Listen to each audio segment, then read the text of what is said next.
All right, welcome back to the Onebar and Lupagus show. I'm Onebar with Lupagus. Once again, we got Justin from the Purple Persuasion in the house talking some Vikings news and nuggets. Justin, you're up to 2,700 followers on Twitter. You guys went up like 300 in a week. We thank you guys for all signing up and following us. We appreciate it. But yeah, it was a big week this week, and we got another one ahead of us too next week. So even bigger next week. Huge. Free agency is here. Let's go. I hope so. Yeah, be sure to give congrats on 11K too, guys. Congratulations. Oh, thank you. We're going to Appreciate drink a ton of beer later to help celebrate that. We celebrated 10,098, 10,099, and pretty much everyone before that. But give Purple Persuasion, go give them a sub on Twitter. I'm sticking to it. They're the best. They're best when it comes to sharing sources, anything that's going on with the Vikings. Hit them up, and also hit up their newsletter, which they started last week. But let's start with Kirk Cousins. Where else would we start with the news and nuggets? First off, Falcons. I mean, the odds are changing a little bit. Do you think the Falcons are cooling off on old Kirk? Yeah, it's been all over the week this week. You know, we had I looked this morning still too. He's still the same, plus 150 to return to the Vikes, but the Falcons are now minus 225. Pretty good size favorite. They were, Justin Fields was minus 450 like just a week and change ago, all the way to now.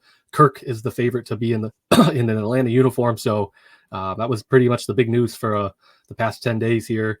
But yeah, there was a little from Fowler from ESPN. I don't know if you guys saw it, but it looks like maybe they're having a little hesitation on paying Kirk that much money. Could just be the Vikings leaking some information or trying to get the price down. I don't know. But I thought that was pretty interesting that they're having a budget awareness on Kirk Cousins, and are they going to spend that 45, 50 mil, multiple guaranteed contracts? I saw Field Yates said that he wouldn't be surprised if Kirk got a 2-year, $100 million fully guaranteed deal. That's pretty crazy. So, he's going to get paid, and I think the Falcons will end up doing it. Arthur Blank, I think he wants to spend big, and he knows the roster that he has, and they haven't been in the playoffs since 2017. So that fan base is desperate. I think him as an owner is going to fork out the money, but smokescreen season, agents playing their game. We'll see what happens. What is odd at the timing right now that they're all of a sudden, having cold feet because of the cost. Like they knew what it was going to cost. They know what it was going to cost for 2 months now. So I don't know why they all of a sudden have cold feet. Yeah, I don't believe. Yeah, I don't know. I kind of think it's the Vikings maybe playing something maybe to drive the price down on Kirk, but he's got to put that money into escrow. So, it's like, yeah, let's bring him in. And then it's like, I got to put the cash into escrow account. Maybe people have second thoughts. So all guaranteed money has to go into one of those accounts. So we'll see. Well, speaking of putting things into things, we saw a video this morning of Kirk Cousins putting VHS tapes into boxes, apparently moving. What is your take on that? And why does he have 2 copies of Rudy? 2 copies of I don't know. That's a question. I know. Who even has that many VHS tapes still packed away? Ours are all gone for a long time now. But yeah, I don't know. He was posting that he was in Michigan, Holland, Michigan yesterday. So I think he's in his Michigan house. I'm not sure if that means too much, if it's actually packing up stuff in Minnesota. I don't know if he's trying to sell his house in Michigan or anything like that. But I think it's more. I think it's not. Don't read too much into it, but it's still pretty funny though. And looking people react and overreact to it on Twitter has been pretty fun. Yeah, my biggest reaction was the fact that the multiple copies of multiple films. He had the Disney, the big plastic things that you open up. I mean, some are worth money. I think I saw Uncle Buck in there too, though. Doesn't seem like a Kirk movie. On Golden Pond was in there. Like him and I have very similar taste. Was there fried green tomatoes though? One bar. I would like to hope so. Back to Kirk though and the Falcons. Let me ask you two guys. I'm curious. Who do you think, with Kirk on it, obviously, is the better offense? Like if you're Kirk Cousins, take the jerseys out of it. Don't take your Vikings heart out of it. Which offense would you rather play for? From my perspective, I think it's pretty close. I mean, yeah, I like. I think Kyle Pitts has been underutilized. I think that whole situation's been a mess, but he was one of the top tight ends in, like in the last 10 or 20 years being projected in his skill sets. I really think Kirk can unlock him. He loves his tight ends. Drake London's a stud. I think he's undervalued. They have a better O-line per PFF. I think they were top 5, top 8. Vikings were like allowed to 12-ish. Kicker's better. I think Kirk can unlock that offense. But if you're going to like stack wide receivers, you know, and tight ends right now, obviously the Vikings, I think, have the win on that with Hawkinson and JJ and Addison. But I think Kirk can get those wide receivers and Kyle Pitts to a new level, and I think they have better O-line, and I think the offense is better. And don't forget about old Bijan. Yeah. Oh yeah, that Bijan. I can't believe I forgot about that. You know, that's a huge upgrade over Madison and Chandler. So, and Algiers pretty good too. Like, he's underrated. Yeah, absolutely. Guess who I was taking? Yeah. I'm taking Vikings weapons just because I think the best player is there in Justin Jefferson. So that's the big reason why. But yeah, it's actually really close. And I think, like you said, I mean, Cousins can unlock these guys. I mean, Bijan finally breaks out, Pitts finally breaks out, and Drake London should have a huge year with Kirk throwing the ball. So it's exciting on both fronts. But yeah, I'm taking the Vikings. Hell yeah. From Kurt's angle, you got to look at the offensive line. Like 36 coming off the injuries, like shit. I'm just want to play. Who's going to protect me? Because he's going to make plays. But it's really close. PA and who was it? Lieber were getting into this one, and they're going back and forth. Lieber was just like Atlanta. Wow. Of course, PA is getting all pissed off. But anyways, one last thing on Kirk Cousins. Any surprise suitors you've heard with your various sources around there? Anybody potentially coming out of the woodwork that we're not expecting to hear about Kirk Cousins? Yeah, that's a good. There's been a lot of steam on Broncos for some reason, but I don't know. They just traded Judy. I don't see Kirk going there. That roster is a complete mess. They're in salary cap hell, and not a lot of draft picks. From giving up everything for Russell Wilson. But a couple people seem to still be plugging in the Broncos there as a third option. I don't think he's a fit for the Steelers. What they want to do, I don't think he's. The Raiders are going to go that route, but maybe the Raiders are a dark horse. I would probably put him at number 3 or 4 behind the Vikings and Falcons. Steelers, I think, are out of it. I think they seem pretty interested in Russell Wilson or rolling with Pickett and Rudolph there. But I don't know. Broncos have a couple big timers have kind of plugged the Broncos. So I don't know. We'll see. Yeah, Jerry Jeudy got traded for a pair of old sneakers, pretty much. Yeah. It was a box of old VHS tapes, I think, is what it was. It was. Vikings were interested in him, they were interested in him either last season or 2 seasons ago, and I was kind of sold them for pennies over to the Browns, but yeah, I don't know what they're doing there. They're either going on full on fire sale, rebuild, or maybe they're trying to load in picks. I know they're real interested in JJ McCarthy as well, and there's been some steam on Bo Nix too. So they can have Bo Nix. Yeah, they can have Bo Nix. Speaking of not blowing it up, we're not blowing it up. We kept 2 absolute studs this week. Johnny freaking Munt and Nick Muse are back. We can sleep. We can sleep soundly tonight knowing these guys are still in the roster.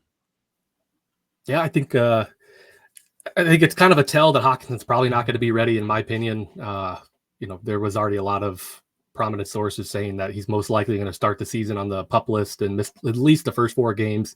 I kind of tend that he's going to miss a little bit more than that. That's not just a simple ACL, get it repaired and come back. And at his position, he's got to be able to move around, and to get back to that peacock level could take some time, maybe mid-season.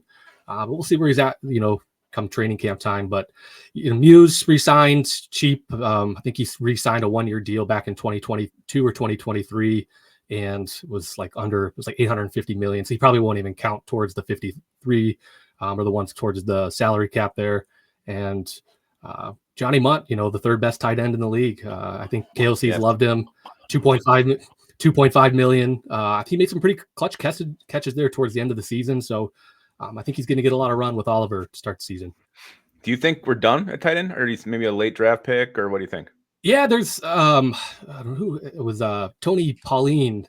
He from Sportscade. I think he had he was saying the Vikings were interested in that Hawkeye tight end who tore his ACL. Can't blanking on his name right now, but they were interested in him. And I think they could get a late round tight end.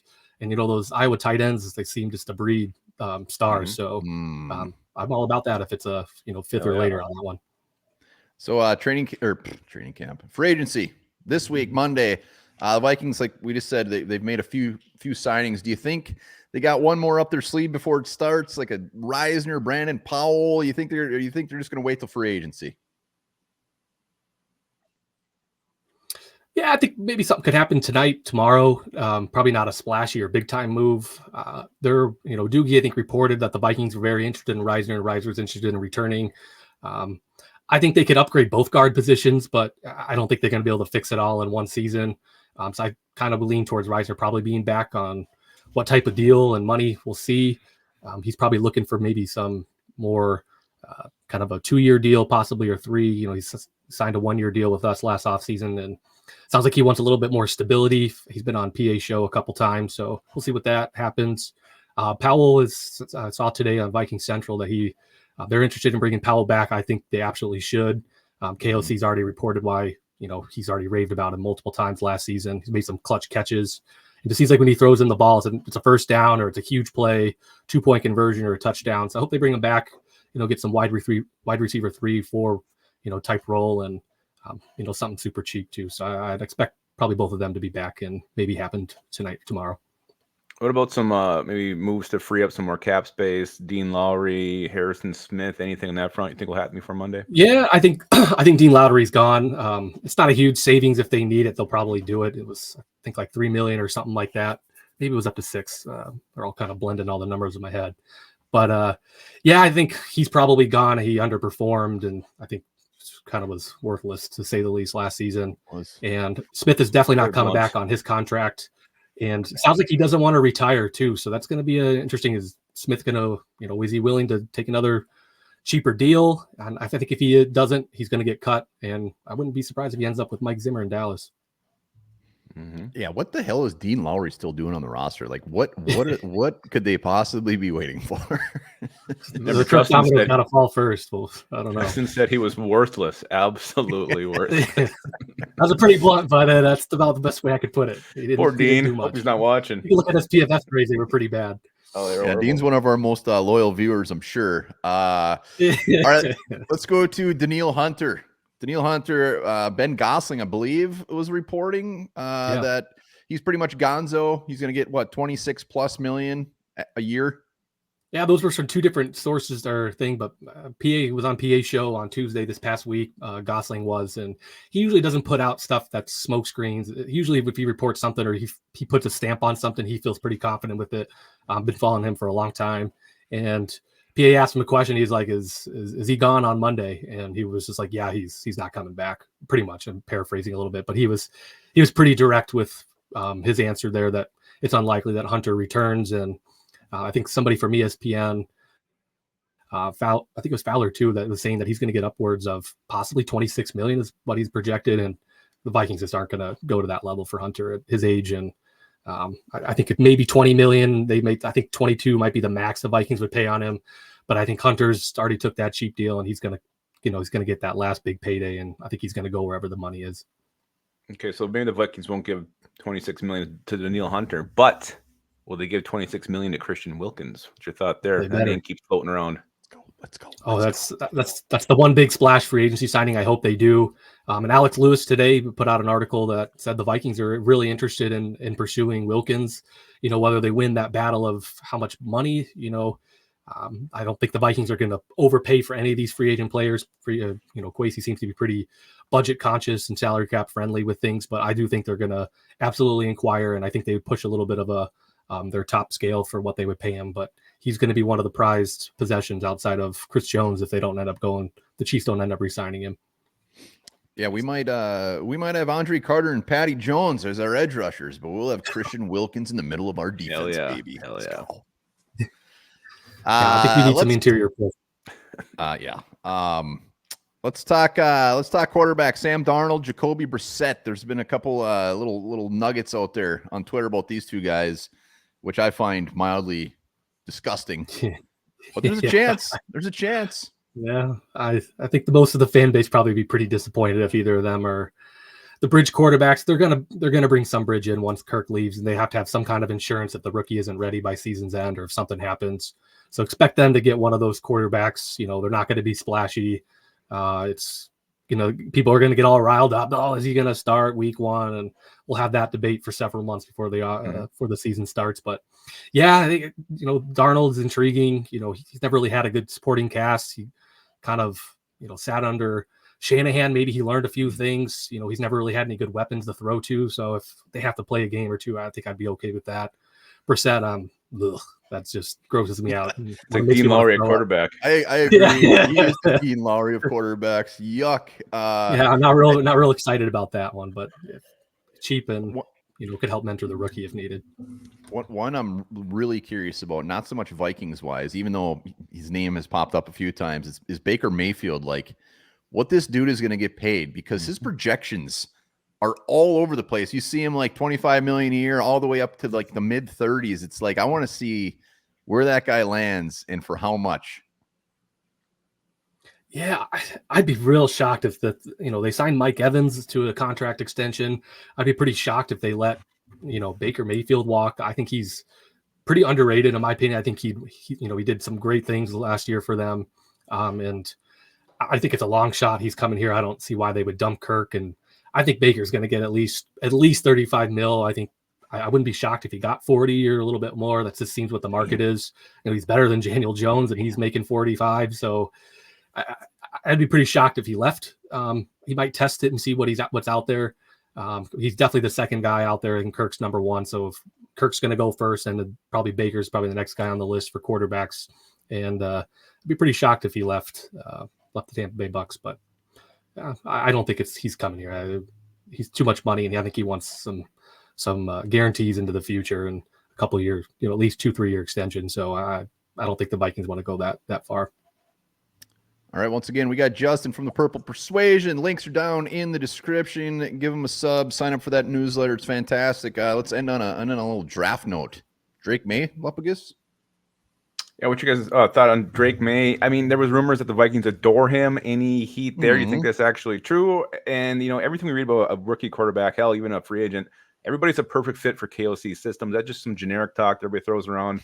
Or is that really where, everybody thinks of KOC system? Yeah, he's kind of polarizing to an extent. People are like, he's like the best. He's number 2, hands down. Or people are like, he's not even like a quarterback 5 on people's charts. I think he's pretty good. I think he's he's a system type quarterback. What KOC wants to do. He did run over 1,000 yards too last season, so he is mobile, but it's not his he's not a Daniels where it's like the first read's not there, panic run, and he's not super athletic. That's gonna blow people's minds. But he's intriguing to me, and I really do think Alec Lewis doesn't put out smoke screens, and usually when he's kind of submits something, it's true. So I do think the Vikings adore him. Either they have him higher than JJ, I'm not sure. And there's been some talks of maybe the Patriots not going. I think the Daniels is absolutely going number 2 with Cliff Kingsbury and the Commanders there. And I don't know if the Patriots are actually going to, that seemed to kind of shift over the week, is whether or not they're going to trade back or actually go May. And even JJ McCarthy's picked up steam and quarterback 3 on a lot of people's draft boards. So I think that getting into that 5th spot with the Chargers, they might have their pick of the litter between May if he's fallen, or if it's pretty much, I think would be a good guarantee to get JJ McCarthy right there as well. I want to ask you about that 5th pick quick. Have you heard anything about compensation? We've heard a couple different rumors. Like, it's not going to cost as much as people think to get up there. Have you heard any talk about what the price might be to get to 5? That's what the steam was coming out of the combine. I think PA had a little nugget too. He said he was hearing that it might not be as cost as much because there's the depth at quarterback position. People aren't going to give a haul when maybe they could land a Nix or a Penix Jr. maybe later in first round or even second round. Rattler's picked up some steam too. Didn't have the greatest combine, but he had a really good Senior Bowl and could be a nice development project for a team that doesn't need a quarterback to start in the next year or two. So I think there's depth at that position. Nobody's moving up for, outside maybe if Marvin Harrison Jr. is fallen or something like that, or something pretty shocking. If you're moving up, it's 4 quarterback, teams know it. And I did see something the other day, it might have been on ESPN, where the talk was, it might have been Rossini out of The Athletic, where it might cost only like a future first and maybe a second of next year. I think the Vikings are going to keep the 42nd pick this year. I don't think they're going to trade up, give up their first, and then go. And then they don't have any 3rd rounders too. So I don't think they're going to, that big, huge gap right there, I think is too much. I think they're going to try to really hold on to that 42nd pick and maybe spend some future capital. God, if they don't have a pick in the 2nd or 3rd round, I'm going to be extremely depressed. They can move up. They got 2 fourths, I think, but I think they really want that. They're going to spend it on defense most likely. And I think they're really going to try to hold firm, and it might be a 1st of next year and a 2nd of next year. I don't think it's going to be over the top crazy that, it's not going to be 3 first rounders. I don't think so. All right, there you have it. Justin, as always, it is fantastic to have you on for news and nuggets. You are on top of it. Once again, Purple Persuasion, Twitter, hit them up, give them a sub, and hit up that newsletter. Justin, appreciate you hopping on, man. Absolutely, guys. Thank you so much. Enjoy it and enjoy your weekend. Oh, yeah, appreciate it.